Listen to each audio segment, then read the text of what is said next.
नमस्कार। समय संवाद में आपका स्वागत है। मैं हूं सर्वेश कुमार सिंह। भारतीय जनता पार्टी में लोकसभा चुनाव के परिणामों पर मंथन शुरू हो गया है। समीक्षाएं हो रही हैं। हारे और जीते सभी प्रत्याशियों को बुलाकर उनसे फीडबैक लिया जा रहा है और ये जानने की कोशिश की जा रही है कि आखिर पार्टी को अपेक्षित सफलता क्यों नहीं मिली। जिन सीटों पर पार्टी हारी है वहां हार के कारण क्या हैं और जहां पार्टी को वोट कम मिला है, जीते हैं लेकिन मत प्रतिशत गिरा है, उसके भी कारण क्या है। ये पार्टी के प्रदेश नेतृत्व की तरफ से अभियान चलाया जा रहा है, प्रयास किया जा रहा है और ये सब पार्टियां करती हैं, सभी दल करते हैं अपनी अपनी समीक्षा। तो भारतीय जनता पार्टी भी कर रही है, लेकिन भारतीय जनता पार्टी के सामने उत्तर प्रदेश में इससे भी बड़ी एक चुनौती खड़ी हो गई है कि वो पूरे प्रदेश की समीक्षा करे। उससे ज्यादा बड़ी चुनौती यह है कि पश्चिमी उत्तर प्रदेश में एक महाभारत शुरू हो गया और वो पार्टी के अंदर ही शुरू हो गया। ये महाभारत पार्टी के दो नेताओं के बीच में है। हालांकि इसकी सुगबुगाहट लोकसभा चुनाव के समय से ही थी कि ये एक बड़ी चिंगारी के रूप में उभर कर सामने आएगा और जो दो नेताओं के बीच का विवाद है ये पार्टी को कहीं ना कहीं नुकसान भी पहुंचाएगा, इसकी भी आशंका थी। हालांकि इस महाभारत की नींव 2022 के विधानसभा चुनाव में ही पड़ गई थी। तभी से जो लकीर खिंची वो लोकसभा चुनाव 2024 आते आते और ज्यादा चौड़ी हो गई और उसका परिणाम ये हुआ कि मुजफ्फरनगर की सीट भारतीय जनता पार्टी हार गई। और इसके पहले का परिणाम ये था कि विधानसभा चुनाव में सरधाना की सीट भारतीय जनता पार्टी हार गई थी। तो ये जग जाहिर है कि ये विवाद दो नेताओं संजीव बालियान मुजफ्फरनगर के प्रत्याशी और संगीत सोम जो मेरठ के नेता हैं और सरधना से पूर्व विधायक हैं उनके बीच का है। इस विवाद ने अब इतना बड़ा तूल पकड़ लिया है और इतना ज्यादा बढ़ गया है, खाई इतनी ज्यादा चौड़ी हो गई है कि दोनों पक्षों से एक दूसरे पर गंभीर और गंभीरतम आरोप लगाए जा रहे हैं और उसकी परिणति ये हो रही है कि पार्टी पश्चिम उत्तर प्रदेश में दो खेमों में बढ़ती चली जा रही है। जहां पार्टी को समीक्षा करनी जरूरी है, वहीं पार्टी को ये भी देखना जरूरी है कि आखिर उस पश्चिम में हो क्या रहा है जिसके लिए पार्टी ने कई बड़े बड़े फैसले लिए। एक फैसला तो ये लिया कि जयंत चौधरी की पार्टी के साथ समझौता किया पार्टी ने, भारतीय जनता पार्टी ने, और वो भी आनंद फानंद में किया चुनाव से पहले कि पश्चिम का जो मोर्चा है, किला है, वो मजबूत रहे और हमें यहाँ सफलता मिले। हालांकि सफलता मिली लेकिन अपेक्षित सफलता नहीं मिली। लेकिन ये विवाद क्या रूप लेगा और क्या ये विवाद 2027 के चुनाव से पहले रुक पाएगा और पार्टी कैसे रोकेगी और इसका निस्तारण कैसे करेगी, ये बहुत बड़ा प्रश्न है। पार्टी जितना जल्दी इस विवाद को निपटा ले, इन नेताओं के बीच की दूरियों को कम कर दे, उतना ही इस पार्टी के लिए बेहतर होगा और आने वाले समय में इनके लिए लाभकारी होगा। अन्यथा पार्टी को बहुत बड़ा नुकसान फिर आगे भी उठाना पड़ सकता है। अब जान लेते हैं कि इस विवाद की शुरुआत कैसे हुई। लोकसभा चुनाव में परिणाम जब आए और मुजफ्फरनगर सीट पर जाट नेता डॉक्टर संजीव बालियान दूसरे जाट नेता हरेंद्र मलिक से चुनाव हार गए। वो इसके बावजूद हार गए कि यहाँ लोकदल का भी समर्थन था, लेकिन चूंकि जाट बटे, दूसरी तरफ भी जाट नेता थे और खापों की लड़ाई थी, यहां से चुनाव हारे। और कुछ विवाद दूसरी लोकसभा सीटों, विधानसभा सीटों पर भी था, जिसमें कहा जाता है कि उनको सरधना से उतना अपेक्षित समर्थन नहीं मिला। तो इसके बाद जब परिणाम आ गए तो 10 जून को संजीव बालियान ने एक प्रेस कॉन्फ्रेंस बुलाई, पत्रकारों को बुलाया और उन्होंने चुनाव परिणाम पर बात की। इस चुनाव परिणाम में की बात करते करते उन्होंने अपनी हार का जो कारण है और जो ठीकरा है वो पूरा संगीत सोम पर फोड़ दिया। कहा कि उन्होंने नाम तो नहीं लिया लेकिन संकेतों में उन्होंने जयचंद की उपाधि भी दी और शिखंडी तक कहा कि छिपके बार करने वाले लोगों की वजह से उन्हें हार मिली। बस इतना ही काफी था, संगीत सोम भी आग बबूला हो गए। हालांकि जब संजीव बालियान ने ये समीक्षा की कि वो एक व्यक्ति के कारण हारे, तो लगता है कि वो समीक्षा पूरी नहीं थी। वो पांचों विधानसभाओं की समीक्षा होनी चाहिए थी, क्योंकि संगीत सोम का प्रभाव तो केवल सरधना विधानसभा में था।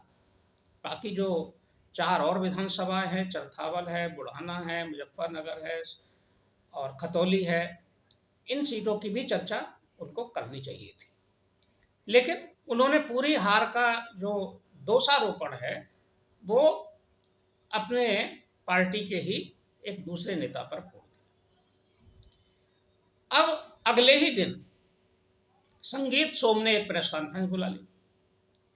संगीत सोम ने सफाई दी और उन्होंने कहा कि जो शब्द मेरे लिए बोले गए हैं, मेरा ये संस्कार नहीं है, मेरे माता पिता ने तो ऐसा सिखाया नहीं कि मैं इस तरह के शब्द किसी के लिए बोलूं। और उन्होंने ये सफाई भी देते हुए कहा कि वो सरधना विधानसभा में जीते, भारतीय जनता पार्टी सरधना विधानसभा में हारी नहीं है। उन्हें समीक्षा इस बात की करनी चाहिए कि वो बुढ़ाना और चरथावल में क्यों हारे। ये उन्होंने संगीत सोम ने संजीव बालियान के लिए कहा कि वो पहले अपने उस क्षेत्र को देखें जहां उन्हें हार मिली और वो क्यों हार मिली, जबकि वो जाटों का ही क्षेत्र है और उनकी खाप के लोग भी वहां बड़ी संख्या में हैं। इसके अलावा संगीत सोम ने जब ये प्रेस कॉन्फ्रेंस कर रहे थे तो उन्होंने 2022 के चुनाव की भी चर्चा की। उन्होंने कहा कि आज तो मेरे ऊपर आरोप लगाए जा रहे हैं, लेकिन 2022 के चुनाव में जब मैं लड़ रहा था तब क्या हुआ था। उन्होंने सीधे सीधे कहा कि संजीव बालियान यहाँ मेरे समर्थन में नहीं, मेरे विरोध में प्रचार करने आते थे और रात रात भर घूमकर वो बैठ के करते थे। और उन्होंने भी एक तरह से संजीव बालियान पर ही आरोप लगाया कि शायद उनकी हार का कारण संजीव बालियान थे। इस जो प्रेस कॉन्फ्रेंस थी इसमें एक महत्वपूर्ण बात और हुई। ये महत्वपूर्ण बात ये थी कि यहाँ एक संगीत सोम के लेटर हेड पर एक पंपलेट बटा, पर एक पत्रक बटा। इस पत्रक में संजीव बालियान पर कई गंभीर आरोप लगाए गए। ये आरोप हालांकि अब सार्वजनिक डोमेन में है और चर्चा में है, तो इसलिए कहने में कोई वो बुराई नहीं है और ये अब कोई छिपी हुई बात भी नहीं है कि ये आरोप लगा उस पत्रक में कि संगीत सोम की तरफ से जो उनके लेटर हेड पर बटा था कि संजीव बालियान ने एक अपने किसी मित्र के माध्यम से अपने परिवार के लिए ऑस्ट्रेलिया में जमीन खरीदी और इसके अलावा कई फैक्ट्रियों में साझेदारी, कई व्यापार में साझेदारी, कई चीजें उसमें कही गई। हालांकि जब ये पत्रक बटा और चर्चा हुई तो संगीत सोम ने कहा कि ये पर्चा मैंने नहीं बंटवाया और ये षड्यंत्र है जो मेरे खिलाफ हुआ है, मैं इसकी जांच कराऊंगा और जांच की मांग करता हूं। उन्होंने थाने में तहरीर भी दी, लालकुर्ती थाने में, और वहां थाने में तहरीर देकर उन्होंने कहा कि इसकी जांच की जानी चाहिए। लेकिन वो चूंकि वहां बटा था और सीसीटीवी कैमरे भी लगे हैं, लगे ही होंगे, तो ऐसे में पर्चा बांटने वाले को ढूंढ पाना तो मुश्किल काम नहीं है। आखिर ये पर्चा उनकी मर्जी से बटा या उनकी गैर मर्जी से बटा, अब ये तो जवाब संगीत सोम को ही देना होगा। लेकिन इसके एक दिन बाद इसका डेवलपमेंट ये हुआ कि संजीव बालियान के एक सहयोगी जिसका जिक्र था उस पत्रक में कि उसके माध्यम से जमीन खरीदी गई, उसने संगीत सोम को 10 करोड़ रुपए के मानहानि का नोटिस भेज दिया। अब ये मामला अदालती लड़ाई तक पहुंच गया, कानूनी लड़ाई तक पहुंच गया। संगीत सोम डिनाई कर रहे हैं कि मैंने कोई पर्चा बांटा ही नहीं इस तरह का, लेकिन जो कि पर्चा बटा है। और अब उसके बाद दूसरे पक्ष की तरफ से भी संगीत सोम पर आरोप लगने लगे कि उन्होंने जमीन खरीदी और तमाम तरह के उनके ऊपर भी आरोप लगे। संगीत सोम भी सफाई दे रहे हैं और अब संजीव बालियान भी अपनी तरफ से सफाई दे रहे हैं। लेकिन दोनों तरफ से इतने अस्त्र शस्त्र जवानी और लिखित रूप से जारी कर दिए गए और उपयोग कर लिए गए कि अब लड़ाई, तो ये महाभारत कब रुकेगा, कैसे रुकेगा, और पश्चिम में पार्टी की साख और पार्टी की का संगठन कैसे बचेगा, ये एक ज्वलंत प्रश्न हो गया। और एक खास बात यह है कि ये दोनों ही नेता पश्चिम उत्तर प्रदेश की प्रभावशाली कम्युनिटी से आते हैं, जातियों से आते हैं। संजीव बालियान जहाँ जाट कम्युनिटी से हैं, उनका बड़ा प्रभाव है जाटों का पश्चिम उत्तर प्रदेश में। वहीं मेरठ क्षेत्र में और गाजियाबाद क्षेत्र में, सहारनपुर में ठाकुरों का प्रभाव है और संगीत सोम ठाकुर जाति से आते हैं। तो ये जो गंभीर संकट बनता जा रहा है, एक खाई चौड़ी होती जा रही है दोनों बिरादरियों के बीच, जो किसी समय मिलजुल कर राजनीतिक ताकत बनती थी। और भारतीय जनता पार्टी की तो ताकत ही ये थी कि जो ओबीसी जातियां हैं और सवर्ण जातियां हैं, ब्राह्मण, राजपूत, बनिया, ठाकुर और कायस्थ, ये सब मिलकर, और जाट, गुर्जर, सैनी, यही तो भारतीय जनता पार्टी की ताकत थी। लेकिन ये ताकत छिन्न भिन्न होती दिखाई दे रही। और एक खास बात और ये है कि ये जो लोकसभा चुनाव हुआ है, इसमें जातिवाद सिर पर चढ़कर बोला है। इसमें योगदान पार्टियों का भी है, राजनीतिक दलों ने भी जातिवाद बढ़ाया, जाति के आधार पर टिकट तो बढ़ते ही थे, लेकिन जाति को मुद्दा पहली बार इतनी प्रमुखता से बना। वो मुद्दा बना जाति जनगणना के माध्यम से, और आरक्षण, संविधान, इन सब चीजों ने भी जातिवाद को बढ़ावा दिया है। तो जो जातिवाद के गर्त में फंसती जा रही है पार्टियां और देश की राजनीति, जहां एक तरफ जाति तोड़ों की बात होती थी, एक तरफ ये होता था कि जाति से ऊपर उठकर सोच विकसित होनी चाहिए, राजनीतिक सोच हो, और जाति से ऊपर उठकर ही निर्णय लिए जाएं, विकास में जाति का महत्व ना हो। तो ये चुनाव पूरी तरह से जातियों की जकड़न में आ गया। और अब ऐसे में अगर दो जातियां आमने सामने आ जाएं तो फिर उसका कितना नुकसान होगा, इसे समझा जा सकता है। ये नुकसान अगले जो विधानसभा चुनाव हैं उससे पहले अगर पार्टी ने सुलझा लिया तो फिर पार्टी अपनी स्थिति को फिर से मजबूत कर सकती है, और जो राष्ट्रीय लोकदल के साथ गठबंधन किया है उसका फायदा भी तभी मिलेगा। और अगर इस तरह से बढ़ती चली गई तब फिर कुछ भी हासिल करने में बहुत मुश्किल होगी। लेकिन अब जरूरत है पार्टी के राष्ट्रीय नेतृत्व को और प्रदेश नेतृत्व को भी एक दृढ़ इच्छा शक्ति दिखाने की।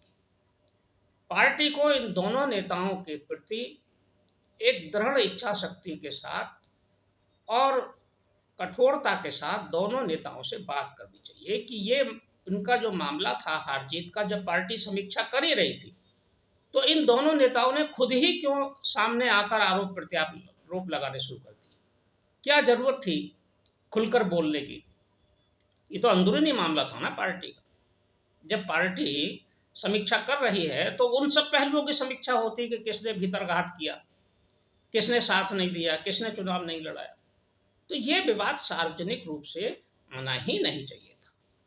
तो ऐसे में अब जरूरत है कि पार्टी फैसला करे, पार्टी का राष्ट्रीय नेतृत्व फैसला करे, अन्यथा ये विवाद अगर बढ़ता चला गया तो मुजफ्फरनगर और मेरठ से बढ़कर वो पूरे पश्चिम उत्तर प्रदेश को प्रभावित कर देगा, और उसके जकड़न में और उसकी जद में अगर पश्चिम उत्तर प्रदेश आ गया तो आप ये समझिए कि भारतीय जनता पार्टी काफ़ी नुकसान उठाएगी। लेकिन उम्मीद है कि पार्टी शीघ्र ही इस निर्णय को टेक ओवर करेगी और इस मामले को टेक ओवर करेगी और इस पर कोई फैसला लेगी। अपने जो पार्टी के अंदर की दरारें हैं, जो फॉल्ट लाइंस हैं, जो गलतियां हुई हैं, उनको सुधारेगी। और 2027 एक बड़ी चुनौती है, क्योंकि दूसरी तरफ भारी आत्मविश्वास, भारी उत्साह के साथ और लबालब आत्मविश्वास के साथ समाजवादी पार्टी के नेता अखिलेश यादव खड़े हैं, और वो हुंकार भर रहे हैं 2027 के लिए, और वो आश्वस्त भी हैं कि 2027 को जीतेंगे। तो ऐसी स्थिति में भारतीय जनता पार्टी को बहुत सजग होने की ज़रूरत है और सतर्क रहने की ज़रूरत है और तत्काल फैसला करने की भी ज़रूरत है, चाहे कीमत कुछ भी हो। समय संवाद में आज बस इतना ही, कल फिर मिलेंगे किसी एक खास विषय के साथ। तब तक के लिए मैं सर्वेश कुमार सिंह आपसे विदा लेता हूँ।